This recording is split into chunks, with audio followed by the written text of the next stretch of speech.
Mes parents m'ont renié à la remise des diplômes de ma sœur à Harvard, devant 400 personnes. Ils m'ont effacé des photos, du programme, et même du testament. Alors, j'ai pris le micro et j'ai détruit leur héritage. Maintenant, ils supplient de faire partie du mien. Je m'appelle Leah Thompson, et j'avais 24 ans quand j'ai réalisé que mes parents ne se contentaient pas de préférer ma sœur, ils étaient prêts à m'effacer entièrement de leur vie. Tout a éclaté un beau samedi matin lors de la cérémonie de remise des diplômes de Harvard, où ma sœur cadette, Abigail, obtenait son diplôme avec la plus haute distinction avec une double majeure en neurosciences et en sciences politiques, le genre de réussite qui faisait rayonner mes parents, Charles et Diane Thompson, comme des rois. Moi, j'étais le fantôme sur les photos de famille, la laissée pour compte qu'ils essayaient de garder hors de vue. Mais ça n'a pas toujours été comme ça. En grandissant, Abigail et moi étions proches. Nous n'étions pas seulement sœurs, nous étions meilleures amies. Nous construisions des forts en couverture, nous murmurions des secrets sous les draps et nous nous défendions l'une l'autre contre le monde entier. Elle était brillante, oui, toujours quelques pas en avance, mais elle ne m'a jamais fait sentir inférieur pour autant. Ça, c'était le travail de mes parents. Mon père était un diplômé de Harvard par héritage familial, un avocat très influent à Boston. Ma mère, professeure de littérature, croyait en la réussite, l'image et la perfection. Je n'étais rien de tout cela. J'étais artistique, silencieuse, attirée par la photographie et la narration. Je ne me souciais pas des notes ou du prestige de l'Ivy League. J'ai été accepté à l'école de cinéma de NYU, et je pensais qu'ils seraient fiers. Au lieu de ça, ils m'ont dit que c'était un gaspillage de potentiel et une phase. Quand j'ai eu mon diplôme, ils n'ont pas pris l'avion pour la cérémonie. Même pas une carte. Je pensais que le temps guérirait peut-être cette blessure, mais j'avais tort. Avance rapide jusqu'au grand jour d'Abby. La cour de Harvard était bondée de rangées de parents fiers, de camarades en toge, de professeurs dans leur tenue d'apparat, et du bourdonnement d'un avenir en train de naître. J'étais nerveuse mais excitée. Malgré tout, je voulais toujours être là pour ma sœur. Je n'avais pas été invité formellement, mais Abigail m'avait envoyé un texto des semaines plus tôt, court et vague, j'espère voir, lis. C'est tout ce dont j'avais besoin. Je portais une robe bleu clair, celle que notre grand-mère m'avait laissée avant de mourir. J'avais même apporté mon appareil photo, espérant capturer des moments spontanés d'Abby dans son élément. Je suis arrivé en avance, parcourant les programmes imprimés qu'il distribuait, et c'est là que le premier coup au ventre est tombé. Mon nom n'était nulle part. Ni dans les remerciements à la famille, ni dans les dédicaces, ni même dans le montage photo qui passait en boucle sur le grand écran. Il y avait des photos d'Abigail à Noël, aux anniversaires, aux foires scientifiques, en vacances en famille mais toujours soigneusement recadrées pour me couper. J'ai senti le sang quitter mon visage. Je suis resté figé au milieu de la cour de Harvard pendant que les gens affluaient autour de moi, acclamant, riant, pleurant. La vie de ma sœur défilait sur cet écran, et j'avais été effacé numériquement jusqu'à l'inexistence. Pourtant, je pensais que c'était peut-être une erreur. Qu'il ne l'avait peut-être pas fait exprès. Mais au moment où je me suis approché de la section avant où ma famille était assise, tout est devenu horriblement clair. Ma mère m'a vu la première. Ses lèvres se sont crispées en un sourire si faux qu'il aurait pu se briser.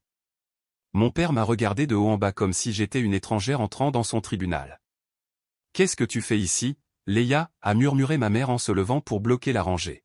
« Je suis venue voir Abby recevoir son diplôme » ai-je dit, confuse et déjà tremblante. Mon père s'est penché en avant et a marmonné, « Tu n'étais pas invité.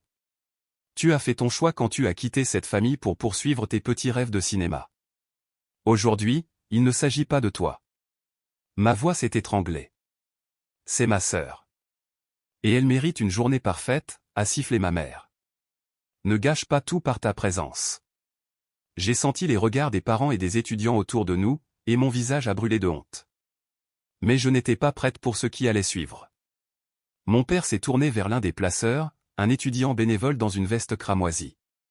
Elle n'est pas sur la liste de la famille. Elle doit être retirée. Le placeur a hésité. Monsieur, je ne pense pas que...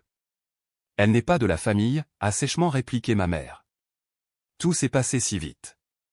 Le placeur s'est excusé auprès de moi et m'a gentiment demandé de m'écarter.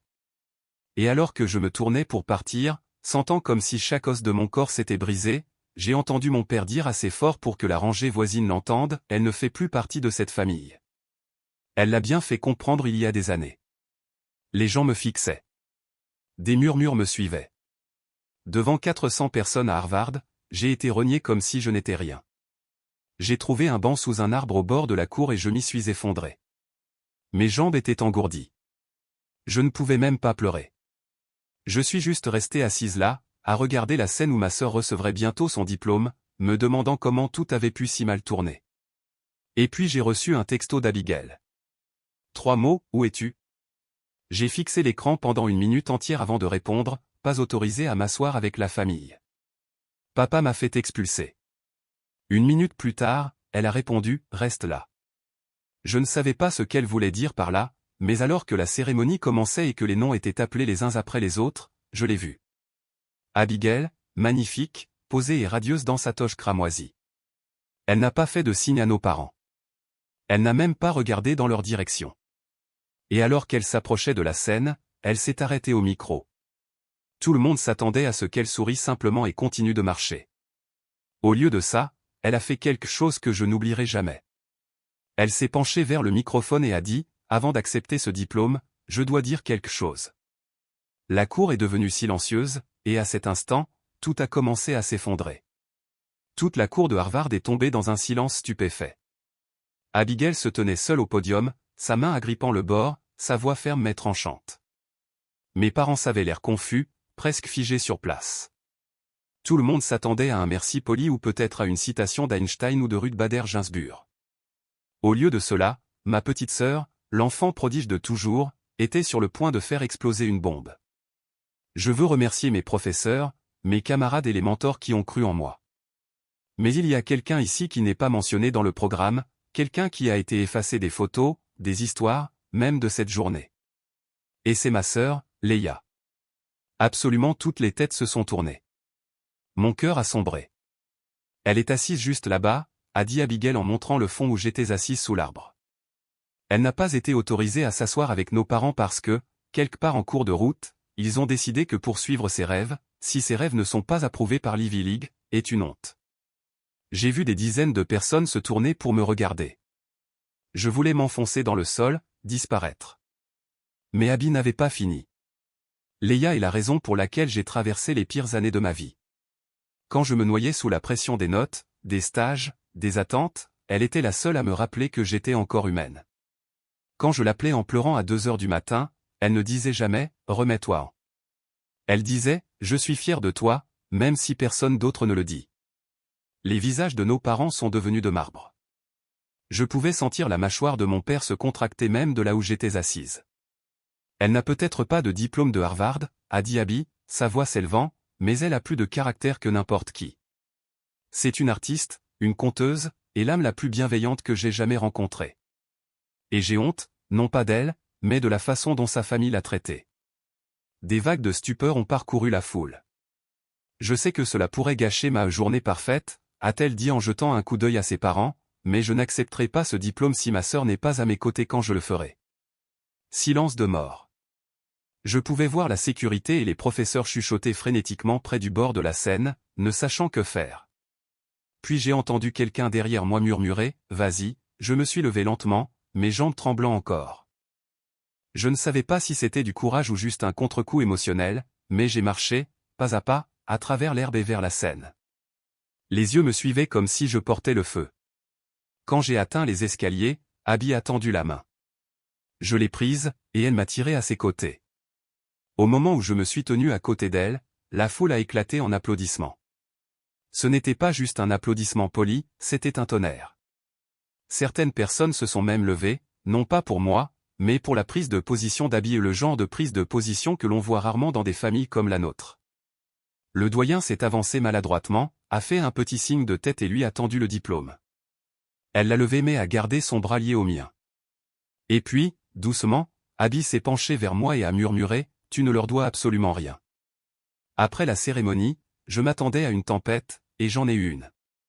Nos parents ne nous ont pas approchés. À la place, ils ont envoyé un message, littéralement un seul texto à nous deux. « Papa, vous nous avez humiliés. Ne revenez pas à la maison. » Abby l'a lu et a laissé échapper un rire court et amer. Puis elle s'est tournée vers moi. « Tu as toujours les clés de ton appartement à Brooklyn? Oui, ai-je dit doucement. Alors c'est la maison maintenant. Pour nous deux. Je n'arrivais pas à y croire. Abigail, la star de Harvard, choisissait de tout abandonner, le nom de famille, l'héritage, l'image parfaite qu'ils avaient construite pendant des décennies. Plus tard dans la soirée, nous avons découvert l'étendue des dégâts. Ma cousine Megan, qui n'a jamais aimé les drames mais a toujours aimé les potins, nous a envoyé une capture d'écran d'un groupe Facebook privé d'anciens élèves et de donateurs. Mes parents se faisaient démolir. Comment avez-vous pu faire ça à votre propre fille, lisait-on dans une publication. Cette fille a été courageuse, disait une autre. Je savais que les Thompson étaient snobs, mais c'est froid, même pour eux. Notre père avait prévu de se présenter à un poste au conseil d'administration d'une grande association d'avocats. Cela est tombé à l'eau en quelques jours. Le prochain contrat d'édition de ma mère avec une prestigieuse presse universitaire a été annulé. Et le coup de grâce, mon grand-père, le propre père de notre père, a publiquement condamné leurs actions. Il a publié une photo d'Abigail et moi sur son profil avec la légende « Ce sont mes petites filles ».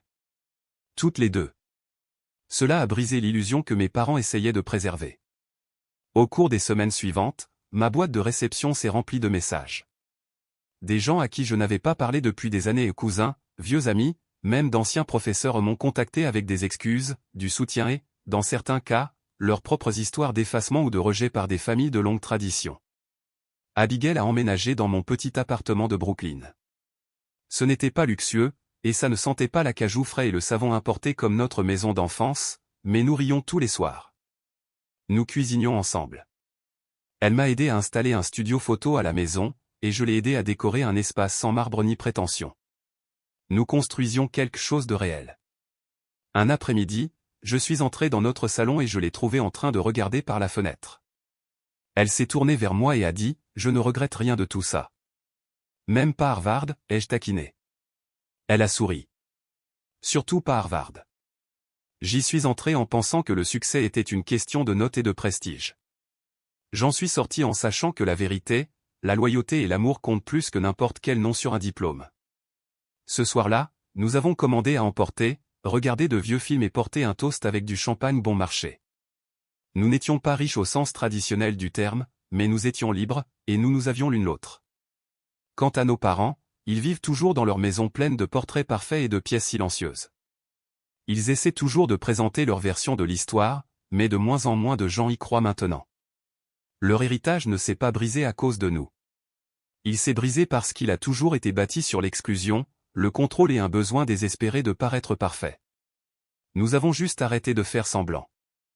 Et j'ai réalisé quelque chose que j'aurais aimé savoir il y a des années, parfois, la meilleure chose à faire est de s'éloigner de la version de la famille qui ne vous a jamais vraiment considéré pour commencer.